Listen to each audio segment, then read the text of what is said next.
মাত্র এই ৫টা শব্দ যদি তুমি ভেঙে ভেঙে বুঝতে পারো তাহলে তোমার নার্সিং প্রথম বর্ষের ৫০টা পড়াশোনাটা অনেকাংশে তো চলো আর দেরি না করে শুরু করে দেই। আজকে আমরা যে শব্দটা পিক করেছি সেটা হচ্ছে হাইপার। তোমরা জানো হাইপার মানে হচ্ছে কোনো কিছু যখন বেড়ে যায় তখন সেটাকে আমরা হাইপার বলি। প্রথম যে শব্দটা সেটা হচ্ছে আমার হাইপার গ্লাইসেমিয়া। এখন হাইপার গ্লাইসেমিয়া এই শব্দটাকে কিভাবে ভাঙবো? আমরা প্রথমেই বলি যে হাইপার মানে হাই। এই যে হাইপার, এই হাইপার দ্বারা বোঝাচ্ছে আমার হাই বেড়ে যাচ্ছে। গ্লাইক এই GLYC এই গ্লাইক্স মানে হচ্ছে আমার গ্লুকোজ। তার মানে কি এটা?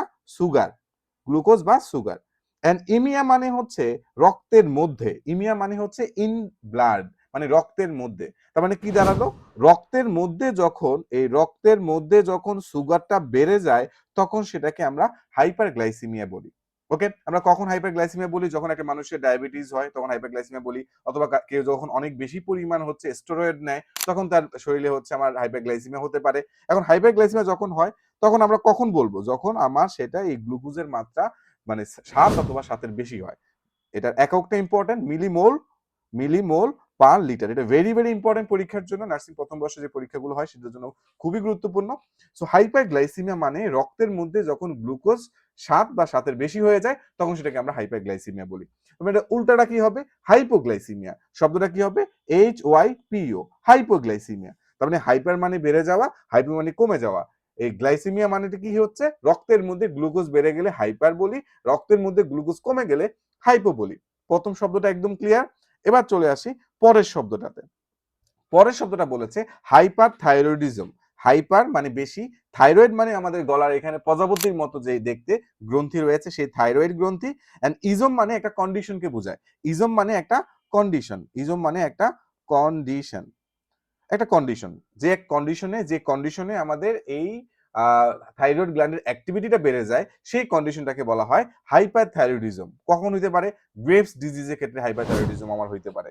এখন এই হাইপারথাইরয়েডিজম হইলে একটা মানুষ তুমি বুঝবা কি করে? তার চোখ অনেক বড় বড় মনে হবে, এক্সোপথ্যালমাস বলি যেটাকে আমরা।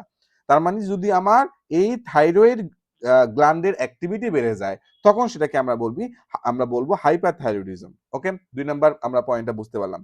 ৩ নাম্বারটা দেখি আমরা, হাইপার কোলেস্টেরিমিয়া। আমরা ইমিয়া বলতে কি বুঝিয়েছি? যে রক্তের মধ্যে।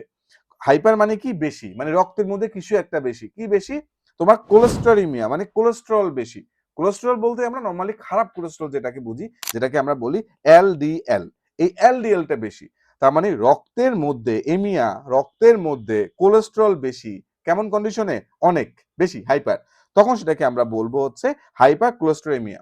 হাইপারক্লোস্টোমিয়া হলে তোমার এটা একটা সাইলেন্ট ক্লিয়ার, তোমার হচ্ছে স্ট্রোক হইতে পারে, তোমার আর্টারি গুলোর মধ্যে হচ্ছে প্লাক জমে তোমার অ্যাথেরোস্ক্লেরোসিস হইতে পারে, যেটা আমরা এখানে উল্লেখ করে দিয়েছি। তার মানে রক্তের মধ্যে যখন আমার কোলেস্টেরলের পরিমাণ বেড়ে যায়, যেটাকে আমরা হচ্ছে কোলেস্টেরল যে এলডিএল পরীক্ষা করে আমরা বুঝতে পারি, কোলেস্টেরল এক্সামিন করে আমরা বুঝতে পারি বা ব্লাড টেস্ট করে বুঝতে পারি যে আমার রক্তে আমার কোলেস্টেরলের পরিমাণ কেমন আছে। তো হাইপার কোলেস্টেরিমিয়া মানে রক্তে কোলেস্টেরল পরিমাণ বেড়ে যাওয়া। শব্দগুলোকে ভেঙে ভেঙে পড়ে ফেলতেছি এবং সাথে টার্মিনোলজি গুলো আমরা বুঝে ফেলতেছি। এরপরে চলে আসো, হাইপার মানে বেড়ে যাওয়া, থার্মিয়া মানে টেম্পারেচার। তার মানে টেম্পারেচার যদি বেড়ে যায় তখন সেটাকে আমরা হাইপার থার্মিয়া বলি। কারো মানুষ যদি হচ্ছে অনেক বেশি পরিমাণ জ্বর চলে আসে তখন সেটাকে আমরা বলি হাইপার থার্মিয়া। হাইপার থার্মিয়া হলে স্কিন একদম ড্রাই হয়ে যাবে, অনেক বেশি হট স্কিন হবে, চামড়া অনেক গরম মনে হবে। তো নর্মালি আমরা বলি যে যদি সেটা 38°C বেশি হয় তখন সেটাকে আমরা হাইপার থার্মিয়া বলে থাকি। এবার চলে আসো হাইপোথার্মিয়া। হাইপারথার্মিয়া তো বুঝলাম, তার মানে যদি অনেক ঠান্ডা হয়ে যায় তখন সেটাকে আমরা হাইপোথার্মিয়া বলি। তার মানে হাইপার মানে বেশি, হাইপো মানে কম। একদম বেসিক করে যদি বুঝতে পারি তাহলে কঠিন কোনো কিছুই না, একদম সহজ হয়ে যাবে তোমার জন্য নার্সিং প্রথম বর্ষে পড়াশোনা। এবার আসো হাইপার। এগেইন হাইপার মানে বেশি, টেনশন মানে চাপ। ধরো রক্তনালীকে যদি আমি একটা পাইপলাইনের মতো চিন্তা করি, এটার মধ্যে আমার রক্ত প্রবাহিত হচ্ছে, এখানে যে এটা চাপ দিচ্ছে, এই চাপ যে মানে রক্ত যদি রক্তনালীতে যে চাপ দেয়, এই চাপের পরিমাণ যদি বেড়ে যায়, কত বেড়ে যায়? নরমালি আমরা বলে থাকি 140 সিস্টোলিক আর 90 হচ্ছে আমার ডায়াস্টোলিক। এর বেশি যদি হয়ে যায় তখন সেটাকে হচ্ছে আমরা হাইপারটেনশন হিসাবে বলি। ওকে, হাইপারটেনশন আরো অন্যান্য ক্লাসিফিকেশন রয়েছে, যার বেসিক ভাবে আমরা মেইনলি বলি হাইপারটেনশন মূলত দুই ভাগে বিভক্ত করছে, প্রাইমারি এন্ড সেকেন্ডারি। সবচেয়ে বেশি মোস্ট কমন হচ্ছে প্রাইমারি হাইপারটেনশন। সো হাইপারটেনশনটা কি? এটাও একটা বলা হয় নীরব ঘাতক। এইটা হাইপারটেনশন হলে অন্যান্য রোগ খুব দ্রুত তোমার হয়ে যায়, প্রেশার যখন অনেক বেশি থাকে তখন তোমার স্ট্রোক হওয়ার সম্ভাবনা বেড়ে যায়, অন্যান্য বডির কমপ্লিকেশন হওয়ার সম্ভাবনা বেড়ে যায় বা জটিলতা হওয়ার সম্ভাবনা বেড়ে যায়। আমি আরেকবার সামারি করে দেই, তোমার হাইপারগ্লাইসেমিয়া, হাইপার মানে বেশি, এই গ্লাইসিক মানে হচ্ছে তোমার, গ্লাইসিক মানে হচ্ছে গ্লুকোজ, আর এমিয়া মানে রক্তের মধ্যে। তার মানে রক্তের মধ্যে গ্লুকোজ বেড়ে গেলে সেটাকে আমরা বলবো কি, রক্তের মধ্যে যদি গ্লুকোজ বেড়ে যায় সেটাকে আমরা বলবো হাইপারগ্লাইসেমিয়া। হাইপার মানে বেশি, থাইরয়েড মানে থাইরয়েড অর্গান, অ্যান্ড ইজম মানে একটা কন্ডিশন, যে কন্ডিশনে আমার এই থাইরয়েড অ্যাক্টিভিটিটা বেড়ে যায় সেটাকে আমরা বলবো হাইপার থাইরয়েডিজম। এবার হাইপার কোলেস্টেরেমিয়া, এমিয়া মানে হচ্ছে রক্তের মধ্যে যখন কোলেস্টেরলটা বেড়ে যায় তখন সেটাকে আমরা বলি হাইপার কোলেস্টেরেমিয়া। এবার আসো, এমিয়া মানে রক্তের মধ্যে, থার্মিয়া মানে হচ্ছে টেম্পারেচার, হাইপার মানে বেশি, তার মানে টেম্পারেচার যখন বেশি হয়ে যায় তখন সেটাকে আমরা হাইপার থার্মিয়া বলি।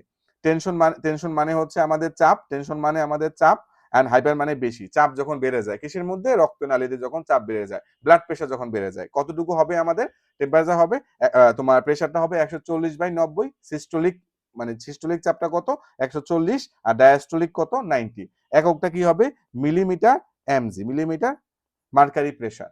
আর আমরা ওই গ্লুকোজের জন্য যেটা দেখেছি সেটা কিন্তু হচ্ছে মিলিমোল পার লিটার। সো এগুলো একদম বেসিক। সো এরকম করে আমরা আমাদের বিব্রেনারে যারা ফাউন্ডেশন কোর্সে শিক্ষার্থী, নার্সিং প্রথম শিক্ষার্থী হবে তাদের জন্য মোস্ট ইম্পর্টেন্ট জিনিসগুলো এভাবে সুন্দর করে গুছিয়ে দিয়েছি আমাদের এই ইবুকটাতে। সো এই ইবুকটা আমাদের শিক্ষার্থী যারা আমাদের পেইড ব্যাচের শিক্ষার্থী তাদের জন্য আমরা এই ইবুকটা একদম ধরে ধরে প্রত্যেকটা বিষয় আমরা সুন্দর করে পড়িয়ে দিব। সো যারা নার্সিং প্রথম বর্ষে অলরেডি নার্সিং কলেজে ভর্তি হয়েছে, তোমাদের এখনো ক্লাস শুরু হতে দেরি আছে, এই সময়টা প্রপারলি কাজে লাগাতে চাও, তারা তোমরা আমাদের এই কোর্সটাতে যুক্ত হয়ে যেতে পারো। ইনশাল্লাহ এই কোর্সে আমরা ধরে ধরে সবকিছু সুন্দর করে তোমাদেরকে পড়িয়ে দেবো ইনশাল্লাহ, এবং তোমার বেসিকটা স্ট্রং হয়ে যাবে। তুমি তোমার এই নার্সিং প্রথম বর্ষে যতগুলো পরীক্ষা আছে প্রত্যেকটা পরীক্ষায় তুমি খুব ভালো করতে পারবা, লাইসেন্সিং এক্সামে তুমি এক চান্সে ইনশাল্লাহ পাস করতে পারবা। সো দেরি না করে আজই যুক্ত হয়ে যাও। আসসালামু আলাইকুম। আর অবশ্যই কমেন্টে জানাবা যে এরপরে তুমি কোন টার্মিনালসগুলো দেখতে চাও। আমাদের এরপরে আমাদের হাইপো আছে, হাইপো নিয়েও হচ্ছে আমরা ডিটেলসে আলাপ করতে পারি যে কোনটা কি কন্ডিশন হয়। আমাদের হেটারও আছে আর অন্যান্যগুলো আছে। তোমরা কোন জিনিসগুলো জানতে চাও সেগুলো একটু কমেন্টে জানাবা। আমি তখন সেই টপিকটার উপর ইনশাল্লাহ ভিডিও বানিয়ে দিব তোমাদেরকে, যাতে তোমাদের পড়াশোনাটা অনেকাংশে সহজ হয়ে যায়। Thank you so much.